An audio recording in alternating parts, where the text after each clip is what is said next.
नमस्कार, तुम्ही पाहत आहात टाइम्स टाइम मराठी। अकलूज मधून एक धक्कादायक वास्तव समोर येत आहे। आरोग्य सेवा की मरण यातना। अकलूज उपजिल्हा रुग्णालयातील कथित भोंगळ कारभारामुळे रुग्णांचे हाल होत असल्याच्या तक्रारी समोर येत आहेत। सर्वात चिंताजनक बाब म्हणजे गरोदर मातांच्या जीवाशी खेळ होत असल्याचा गंभीर आरोप। स्थानिक नागरिक संताप व्यक्त करत आहेत आणि प्रशासनाच्या भूमिकेवर मोठे प्रश्न उपस्थित होत आहेत। मग नेमकं अकलूज रुग्णालयात चाललंय तरी काय? रुग्णालय की मृत्यूचा सापळा? या संपूर्ण प्रकरणामागचं धक्कादायक वास्तव काय आहे हे जाणून घेण्यासाठी हा रिपोर्ट शेवटपर्यंत नक्की पहा। नमस्कार, टाइम्स 9 न्यूज नेटवर्कमध्ये मी नौशाद मुलानी आपलं स्वागत करतो। मित्रांनो, माझ्या पाठीमागं आपण पाहू शकता, मी ज्या ठिकाणी आलो आहे तो उपजिल्हा रुग्णालय अकलूज। आता उपजिल्हा रुग्णालय अकलूज येथे मी का आलो आहे? खरं तर उपजिल्हा रुग्णालय अकलूज यांचा भोंगळ कारभार हा चव्हाट्यावरती आलेला आहे। तो म्हणजे असा, सोमवारी एक पेशंट या ठिकाणी ॲडमिट होतं डिलिव्हरीसाठी। ती पेशंटचं नाव रुपाली राहुल जाधव असताना त्या खोरोचीच्या आहेत, त्या या ठिकाणी ॲडमिट होत आहेत डिलिव्हरीसाठी।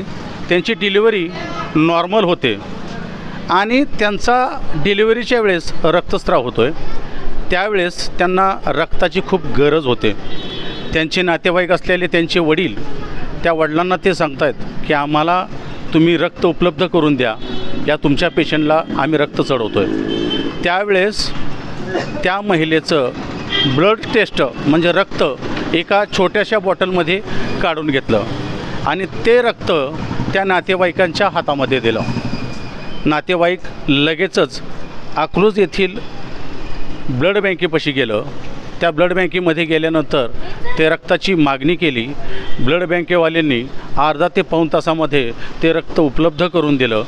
ते रक्ताची बॅग या अकलूज उपजिल्हा रुग्णालयामध्ये त्या नातेवाईकांनी आणून दिले।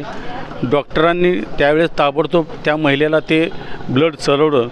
मात्र गफलत अशी झाली, जे रक्त त्यांना हवं होतं ते रक्त न चढवता दुसऱ्याच ग्रुपचं रक्त त्यांना चढवलं गेलं।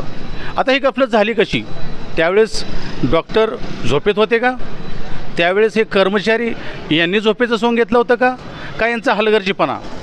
हेच जाणून घेण्याकरता आज आपण आलेलो आहोत उपजिल्हा रुग्णालय। आणि आपल्या पाठीमागं आपण पाहू शकता, ज्या नातेवाईक, ज्या महिलेबरोबर ही घटना घडली त्या महिलेचे वडील आज आपल्याबरोबर आहेत। मित्रांनो, त्या महिलेला चक्क इनामदार हॉस्पिटलच्या ICUमध्ये ॲडमिट करण्यात आलं। आता ही परिस्थिती झाली कशी? रक्त होतं त्यांचं O पॉझिटिव्ह, त्यांना रक्त देण्यात आलं B पॉझिटिव्ह। त्यामुळे त्या महिलेला रिॲक्शन आलं। रिॲक्शन आल्यानंतर ताबडतोब त्या महिलेला खाजगी हॉस्पिटल म्हणून इनामदार हॉस्पिटल या ठिकाणी ॲडमिट करण्यात आलं। अशी जर वेळ आली तर हेच सरकारी दवाखान्यातली अधिकारी वर्ग सिव्हिल हॉस्पिटल म्हणजे सोलापूरला पाठवतात। तिकडं न पाठवता त्यांनी लगेच ताबडतोब डॉक्टर इनामदार यांच्याशी संपर्क साधून त्यांच्या दवाखान्यामध्ये पाठवलं।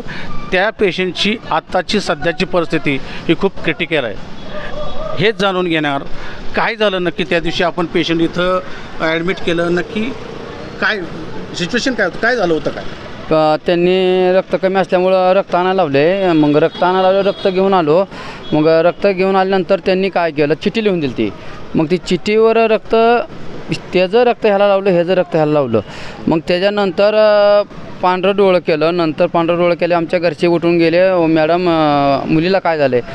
तर ते बी लगे आले नाही। ते एक होतं म्हणले तसं जरा ब्लेड चढताना असं हुडकून दिलं। मग जास्त व्हायला लागल्यानंतर ते आले, बंद केलं। मग बंद केल्यानंतर गाडी ॲम्ब्युलन्स काढा म्हणले, ते काहीतरी बोलले आतमध्ये, गाडी काढा म्हणल्यानंतर मग ह्यांनी रातोरात पहाटे 3 वाजता ॲम्ब्युलन्समध्ये इनामदार दवाखान्यात ॲडमिट केली। मग तिथं केल्यानंतर त्या डॉक्टरनं म्हणले 15,000 रुपये डिपॉझिट भरावं लागेल। तर हे दोन मॅडमनं तिथं गेल्यानंतर ते म्हणले आपलंच दवाखाना सरकारतर्फे काही अडचण नाही। आता ते डॉक्टर म्हणते 15,000 भरा, 20,000 भरा अशी म्हणते ती। पर उद्या माझ्याच मुलीला कमी जर झालाच तर? पाहू शकता, ज्या मुलीबरोबर ही घटना घडली त्या मुलीचे वडील आपल्याला भावनिक होताना दिसतात, ते रडत आहेत। परिस्थिती गंभीर आहे मित्रांनो। ICUमध्ये त्यांना ॲडमिट करण्यात आलं आहे।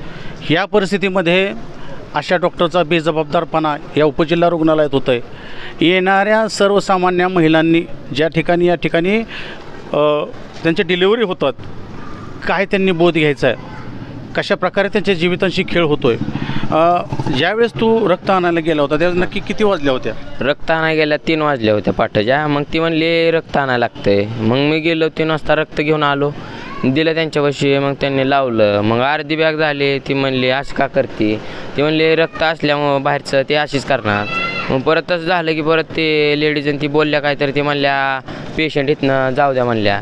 मी म्हणलं कशामुळं? ती म्हणल्या सिरियस पेशंट झालं आहे. मग ती म्हणल्या वर जाऊ द्या इनामदार हॉस्पिटलला. मग नेलं तिथं. ती म्हणलं आयशूट टाकलं आहे का, तर तिला रक्त हे झालं. म्हणलं चुकीचं झालं आहे.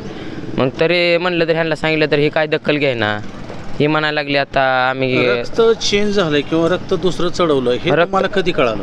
रक्त आम्हाला सकाळी कळालं हे चेंज झालं. सकाळी कळालं. हां ती काही बोललं ना ती. बरं. ती डॉक्टर म्हणले हिचा गट होता दुसरा, ह्यांना दुसरं रक्त चढवलं. बरं. मग तर परत ह्यांना विचारलं तर ती म्हणतात की हा हीच गट होता. बरं. मग तिथं त्यांच्या हॉस्पिटलला नेल्यावर त्यांनी दुसरं रक्त लावलं. मग ते आता आयशूमध्ये आहे. तिची कोणच दखल घ्यायना ना. आता सरकारीमधले म्हणते ते आम्ही दखल नाही आता घेत, ती बोलते ते आता. हां मग सरकारी दवाखाना मग आता हे केलं ना, गरिबासाठी आहे का मोठ्यासाठी आहे मग ही फक्त सांगा.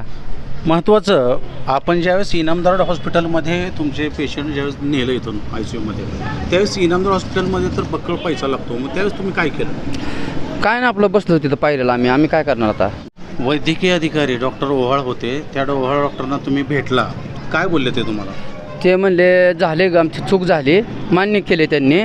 पर ते काय म्हणे तुम्ही काही करू नका. आम्ही म्हणलं लेखी द्या, खर्च तर भरू शकताल तुम्ही, त्याचं काय अडचण नाही. उद्याच्याला तुम्ही काय कमी जास्त झालं तुम्ही जोखमदार आहे का? नाही काय होऊ शकत नाही, पेशंट चांगला आहे असं उडवून देते द्या. आणि सांगते ते काहीतरी ना आम्हाला लेखी देत नाही ते. मित्रांनो, परिस्थिती फार गंभीर आहे. या नातेवाईकांनी ज्यावेळेस यांना कळालं, कधी कळालं? दुसऱ्या दिवशी सकाळी ज्यावेळेस इनामदार हॉस्पिटलमध्ये त्यांना सांगण्यात आलं की यांना रक्त हे दुसऱ्याच गटाचं चढवलं गेलं, त्यामुळं त्यांना रिॲक्शन आलं आणि त्यामुळं या दवाखान्यात आणण्याची त्यांना वेळ आली. खरं तर या संदर्भात आम्ही देखील डॉक्टर ओहाळ म्हणजे वैद्यकीय अधीक्षक आहेत, त्यांच्याशी आम्ही संपर्क साधला. आम्ही त्यांना बोललो की हे स्वरूपाच्या ज्या काय गोष्टीच घडलेल्या आहेत ह्या कशा झाल्यात, का झाल्यात, तर त्यावेळेस त्यांनी मान्य केले की आमच्याकडून ही चूक झाली. खरं तर ते हास्यास्पद आहे. ते बोलत आहेत की आमचे जे सिस्टर होते, जे स्त्रीरोग तज्ज्ञ होते, त्या ठिकाणी त्या महिलेचं ब्लड टेस्टसाठी काढलं आणि त्याच वेळेस दुसऱ्या देखील महिलेचं ब्लड टेस्ट करण्यात आलं आणि दोघांची बॉटलवरती नाव चेंज झालं. त्यामुळं त्यांचं रक्ताची बॅग ही वेगळी आली. एवढी गफलत, एवढी बेजबाबदारपणा या हॉस्पिटलमध्ये घडतं आहे. खरं बघायला गेलं तर सर्वसामान्य माणसं जे की उपजिल्हा रुग्णालयाकडे येणारे जास्त सर्वसामान्य गोरगरीब असतात आणि या गोरगरीब लोकांना या ठिकाणी इथं इलाज चांगल्या प्रकारे होईल, त्यांचा उपचार चांगला होईल या आशयाने येतात आणि खरं तर त्यांच्या जीवाशी खेळ हे हॉस्पिटल करताना आपल्याला दिसतं आहे.